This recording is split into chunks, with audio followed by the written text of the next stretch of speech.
अस्सलाम वालेकुम। नेक्स्ट जो हमारा टॉपिक है वो है फीमेल रिप्रोडक्टिव साइकिल। पीछे हमने पढ़ा था सिस्टम, अब हम पढ़ेंगे female reproductive cycle.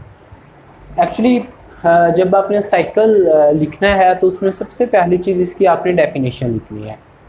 Actually female reproductive cycle वो पीरियड जिसमें उसके अंदर उसके रिप्रोडक्टिव सिस्टम में चेंजेस आती हैं, स्ट्रक्चरली चेंजेस भी कुछ आती हैं, फंक्शनल चेंजेस भी आती हैं, हार्मोनल चेंजेस भी आती हैं। उन तमाम इवेंट्स को जिसमें फीमेल रिप्रोडक्टिव साइकिल के सिस्टम के अंदर स्ट्रक्चरली एंड फंक्शनली चेंजेस आती हैं, उस साइकिल को हम बोलते हैं female reproductive cycle.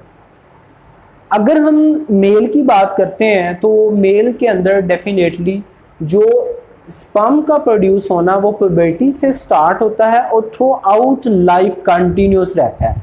But in case of female ये कोई ऐसा सिस्टम नहीं है, कंटिन्यूटी नहीं है, बल्कि एक स्पेसिफिक हर मंथ साइकिल चलता है। उस साइकिल के थ्रू एग प्रोड्यूस भी होता है, उसकी फर्टिलाइजेशन भी हो सकती है, वो आगे डिटोरिएट भी हो सकता है डिपेंडिंग अपॉन कि फर्टिलाइजेशन हुई है या नहीं हुई है। सो मेल के अंदर ये कंटिन्यूस प्रोसेस है, फीमेल के अंदर ये डिसकंटिन्यूस प्रोसेस है और ये स्पेसिफिक एज के बाद इन केस ऑफ फीमेल ये स्टॉप भी हो जाता है। तो हम इसमें देखेंगे कौन कौन सी ऐसी चेंजेस आती हैं और किस किस किस्म की चेंजेस आती हैं, वो हम इस टॉपिक के अंदर डिस्कस करेंगे। So next events, female reproductive जो साइकिल है उसके इवेंट्स क्या हैं।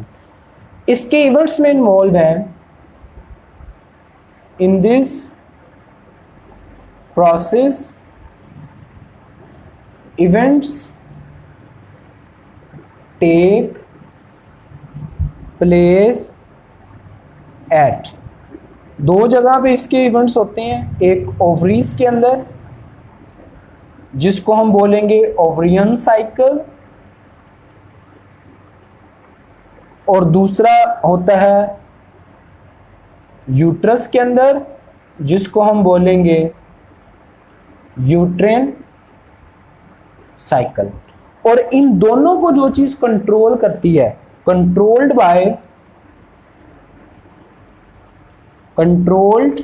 Bye gonadotrophin hormone, gonadotrophin hormones. Gonads को कंट्रोल करने वाले जो पैच्यूटरी के हार्मोन है उसको गोनेडोट्रोफिन्स कहते हैं, जो कि किसको कंट्रोल करेंगे, ओवरीज को भी और यूट्रस को भी।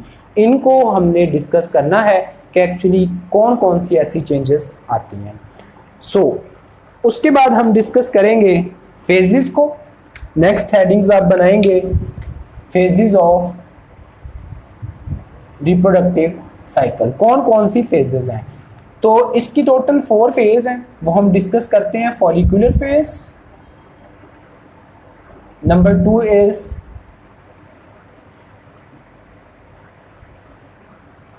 ओवुलेशनरी फेज,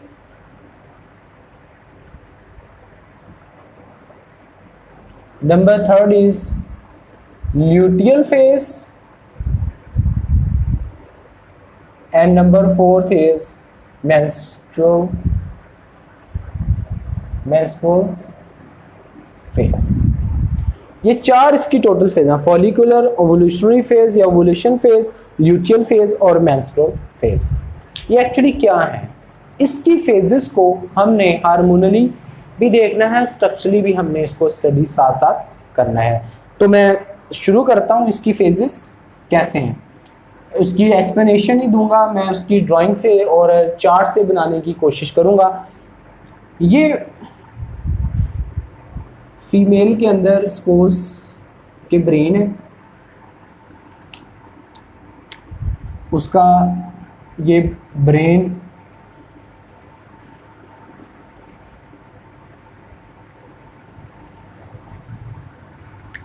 इस ब्रेन के अंदर एक पार्ट होता है जिसको हाइपोथैलेमस बोलते हैं। हाइपोथैलेमस के बिल्कुल साइड पे एक हार्मोन होता है, एक ग्लैंड्स मौजूद होता है जिसको बोलते होते हैं पैच्यूटरी ग्लैंड। ठीक है जी, पैट्यूटरी ग्लैंड, इसका काफ़ी ज़्यादा इसमें रोल होगा। कैसे? मैं ये स्ट्रक्चर बना रहा हूँ 3 पार्ट्स के अंदर ग्राफिकली, ताकि समझ आ जाए। ऐसे फर्स्ट इसको मैं 3 पार्ट्स में डिवाइड कर रहा हूँ, ऐसे। यहां पे मैं ओवरी यूट्रियन साइकिल एक्सप्लेन करूंगा कि यूट्रस में क्या चेंजेस आती हैं।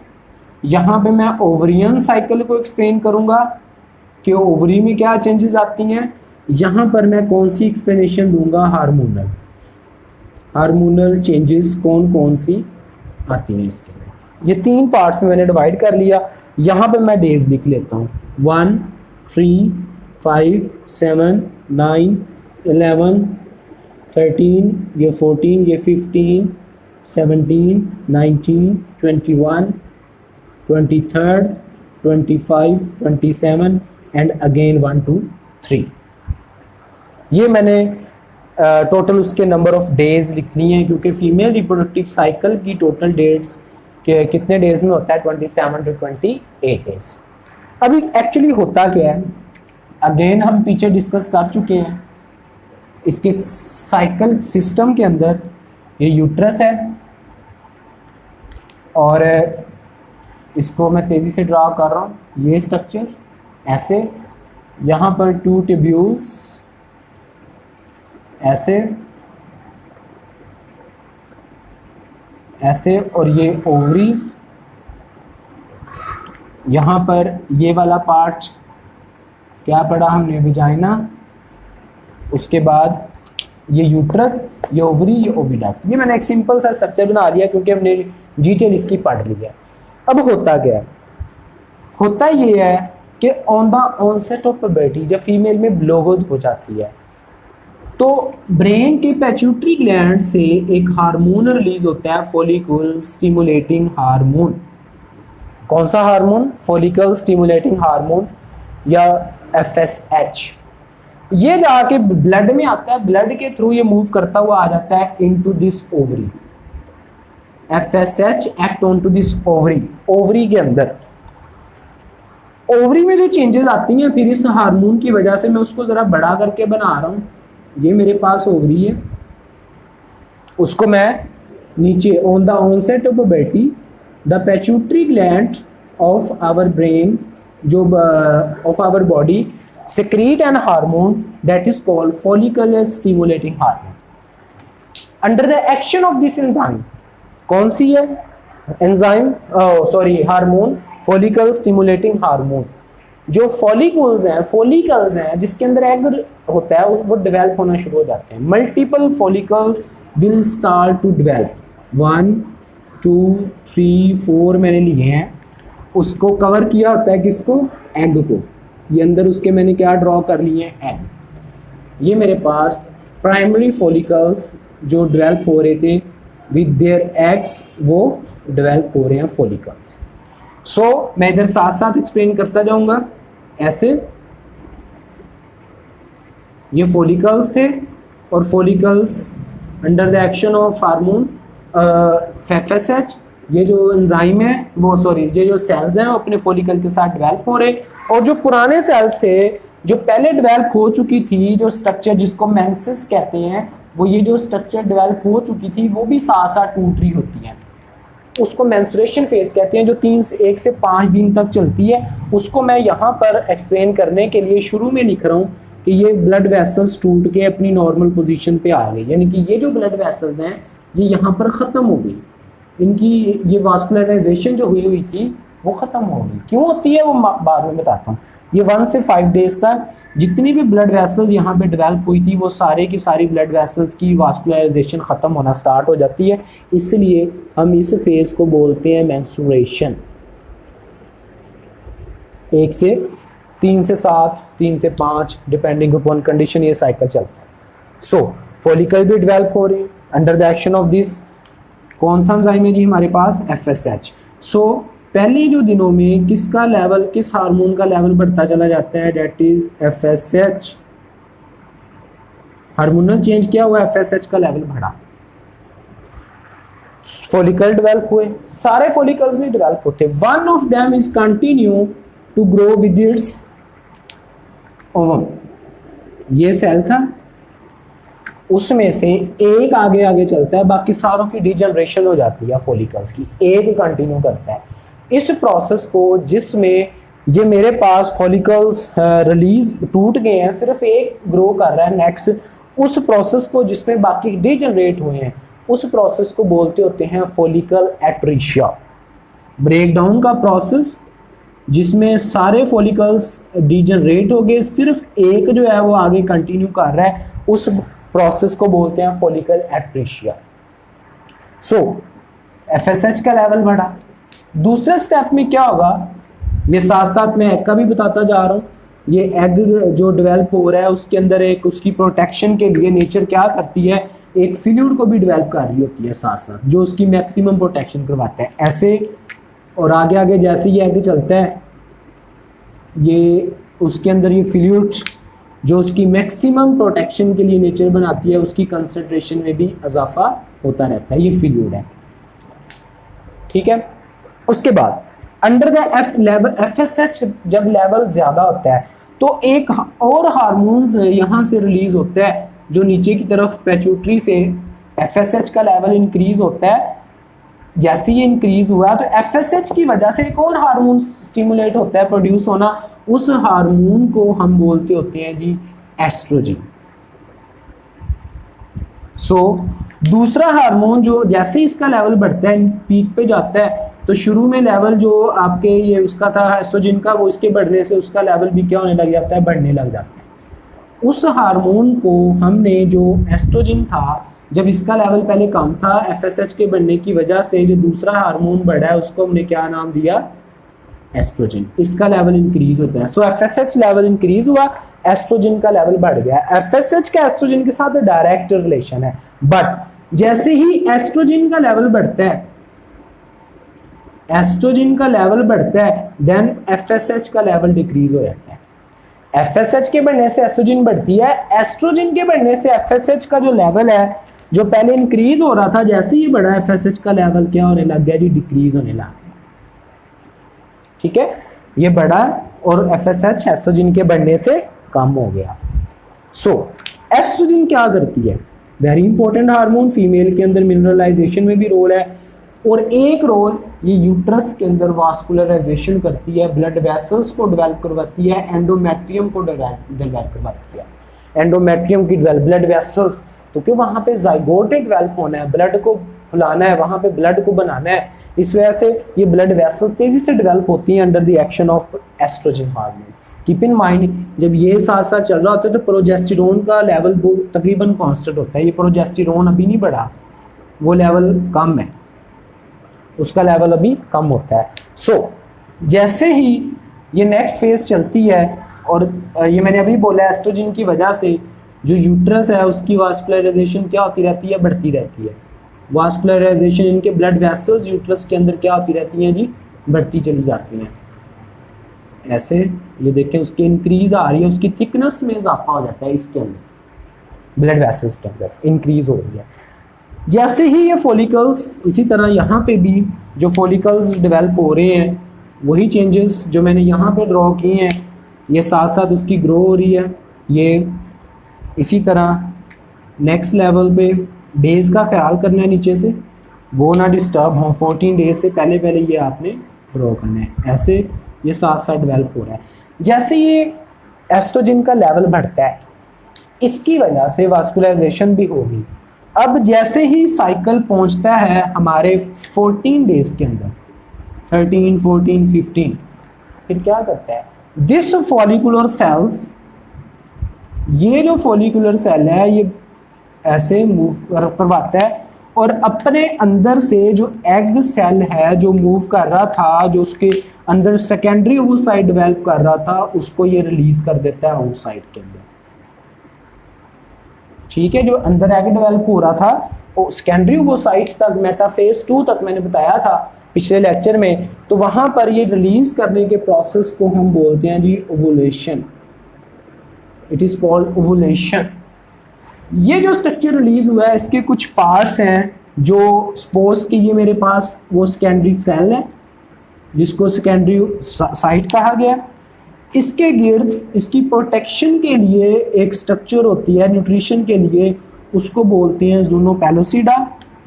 और बाहर जो स्ट्रक्चर होती है जो इसकी प्रोटेक्शन जो फ्लूइड सारा वो ऐसे, उसको बोलते हैं जी, ये मेरे पास ओवरऑल कोरोना रेडिएटर है जो स्ट्रक्चर अंदर से रिलीज हुई है, उसके अंदर ये जो स्ट्रक्चर है उसको सेकेंडरी ओसाइट्स कहते हैं। और जो उसकी प्रोटेक्शन के लिए उसको बोलते हैं ज़ूना पेलोसिडा, जो उसकी ओवरसाइट की प्रोटेक्शन के लिए। ये एक्चुअली ये स्ट्रक्चर मैंने इधर बताया, corona radiata, secondary oocyte, zona pellucida, ये इसके पार्ट्स हैं। तो इसका मतलब है जब 14th डे आता है उसके वजह से एस्ट्रोजन के लेवल बढ़ने से, एफएसएच का लेवल कम होने से एक और हार्मोन अंदर प्रोड्यूस होना शुरू हो जाता है जिसको ल्यूटिनाइजिंग हार्मोन कहते हैं, एलएच कहते हैं, एलएच। वो एलएच का लेवल हमें 14th लेवल पे मैक्सिमम मिलता है, 14 डे में। पहले कम है, बाद में उसका लेवल क्या मिलता है हमें 14 डे पे मैक्सिमम मिलता है।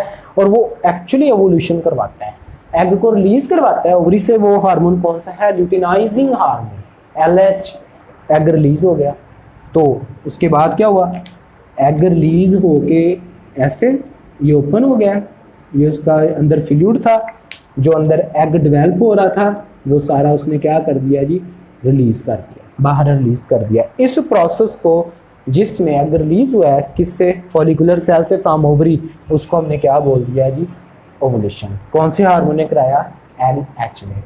तो अब एग हमारा इधर पहुंच गया, यहां से रिलीज हुआ, तो बड़ा करके दिखा रहे हैं ऐसे।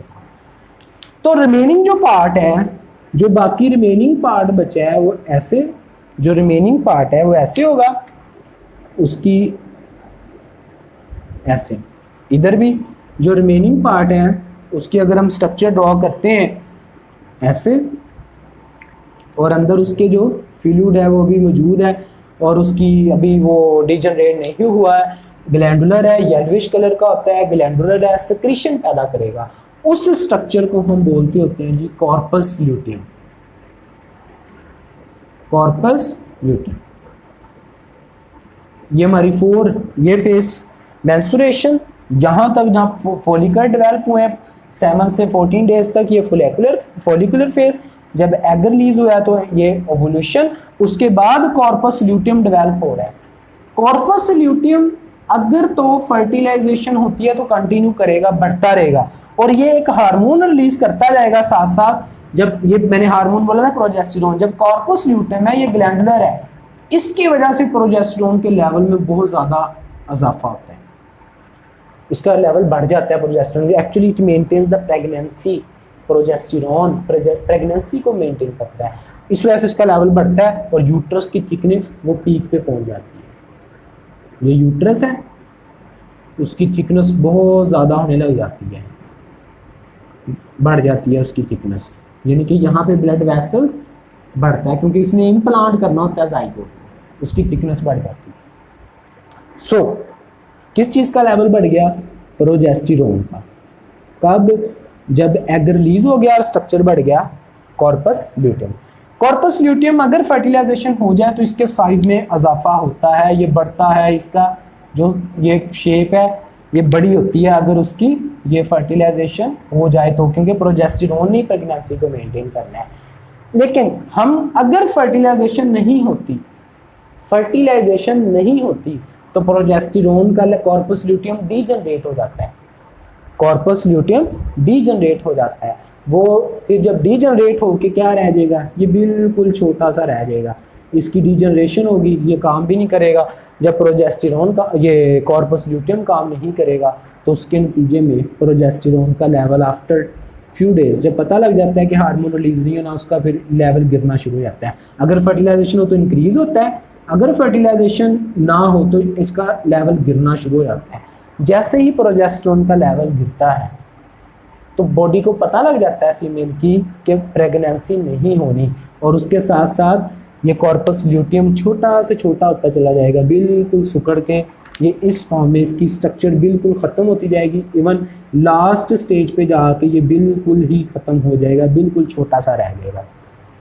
तो जैसे फीमेल को पता लगता है, बॉडी को पता लगता है वो फर्टिलाइजेशन नहीं हुई, स्पर्म नहीं मिले, तो जितने भी ये वास्कुलराइजेशन हुई थी ये टूटना शुरू हो जाती है। एग भी कहाँ पे था, एग वो मूव करता है, वो भी आ रहा था, वो भी अभी यहाँ तक पहुँच गया, एग भी पहुँच गया ओविडक्ट से into the uterus. Blood debris progesterone की वजह से वास्कुलराइजेशन एंडोमेट्रियम वो भी तबाह होगी। तो जितना भी ये material at cell debris blood vessel वो फिर एक स्पेसिफिक पीरियड में जो 3 से 7 दिन रहता है वो कंटिन्यू रहता है to move out from the uterus and female reproductive system. उस प्रोसेस को जिसमें ब्रीडिंग होती है उसको हम बोलते होते हैं जी मेंस्ट्रुएशन।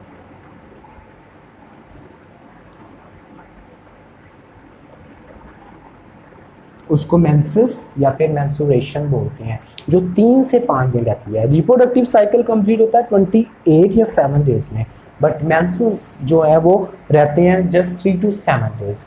सो जैसे ही ये हुआ काम, ये मैंने बताया था ये वास्कुलराइजेशन ख़त्म होगी, फिर से पहला डे है, तो वास्कुलराइजेशन जब यहाँ पर मैक्सिमम है उसके बाद क्या होने लग जाती है, अगेन वो फर्स्ट डे के बाद फिर से वो डिक्रीज होना शुरू हो जाती है। तो पहला दिन ये शुरू हो गया। तो ये हमारी 4 फेजेस हैं, पहले मेंस्ट्रुएशन, फिर दूसरी हमारे पास फॉलिकल फेज, तीसरी हमारे पास ओवुलेशन, और 4th फेज मेरे पास कौन सी है, ल्यूटियल फेज। ये 4 हमारे पास फेजेस हैं। So in this way female completes reproductive cycle. ये इस तरह फीमेल के अंदर रिप्रोडक्टिव साइकिल ये आपने याद रखना है। तो समटाइम कुछ लोगों को रिप्रोडक्शन में प्रॉब्लम होता है, तो यानी कि प्रेगनेंसी नहीं होती है, तो टाइम पीरियड बड़ा मैटर करता है। एक्चुअली जब 14 डेज के बाद एग रिलीज हो जाता है एवोल्यूशन के बाद, 4 से 5 दिन रहता है वो ओविडक्ट के अंदर, 3 से 5 भी है, 2 से 5 भी हैं, ये डिपेंडिंग अपॉन कंडीशन, वो इस ट्यूब के अंदर रहता है। अगर तो वो यहाँ पर मौजूद है तो फर्टिलाइजेशन के, प्रेगनेंसी के मैक्सिमम चांसेस होते हैं। सो इसको देखकर कि कब ओवुलेशन होती है, 28 डेज का साइकिल है, 2 पे डिवाइड कर दो 14 डेज पे, 14 डेज से लेके 19 डेज तक का जो टाइम पीरियड है that is best for pregnancy. और इसमें जो कंसीव करने के चांसेस हैं वो मैक्सिमम होते हैं बिटवीन 14 to 9 डेज। क्यों? क्योंकि एग जो है वो बिल्कुल अपनी अच्छी कंडीशन के अंदर है और ओविडक्ट के अंदर मूव कर रहा है, स्पर्म जो है वो इजीली उसको फाइंड आउट कर लेगा। दूसरी बात, कीप इन माइंड, दोनों ovary at a time 2 egg produce नहीं करती, एक टाइम ये करेगी और या ये करेगी। एक साइड की ओवरी एक्टिव होती है। सिर्फ ईगल एक ऐसा बर्ड है जिसकी दोनों साइड की ओवरीज जो है वो वो एग बनाती हैं, जबकि ह्यूमन फीमेल में या ये वाली ओवरी एग बनाएगी या ये वाली बनाएगी, एट ए टाइम एक साइड जो है वो एक्टिव होती है। उसके बाद ये सिलसिला उस वक्त तक चलता रहेगा जब तक एक स्पेसिफिक एज पे ना पहुंच जाए। फीमेल के अंदर एक स्पेसिफिक एज है 40+, जिसके बाद ये एग फॉलिकुलर डेवलपमेंट और ये सारा कुछ प्रोड्यूस होना ख़त्म हो जाता है, और उस complete stop of this cycle जिसमें वो कुछ भी प्रोड्यूस नहीं होता, फीमेल साइकिल के अंदर वो स्टॉप हो जाता है, उसको कहते हैं menopause. Menopause is that condition in which complete egg production will be stopped and there will be no reproductive cycle, there will be no fertilization, उसको मेनोपॉज कहते हैं। ये साइकिल कुछ इसके अंदर प्रॉब्लम्स हैं, फीमेल टू फीमेल इसके अंदर वेरिएशन है, जिसमें फूड का रोल है, एनवायरनमेंट का रोल है, सोशल मीडिया का रोल है। इसके अलावा मैच्योरिटी में और बहुत सारे फैक्टर, जेनेटिक फैक्टर भी इम्पॉर्टेंट है। इसके अलावा इमोशनल डिस्टर्बेंस, मैरिज लेट हो रही है या जल्दी हो रही है, ये चीज़ बहुत मैटर करती है इस साइकिल के अंदर। So this is all about hormonal changes, functional structural changes about female reproductive cycle. That's all about today. Next we will discuss about birth. Allah Hafiz.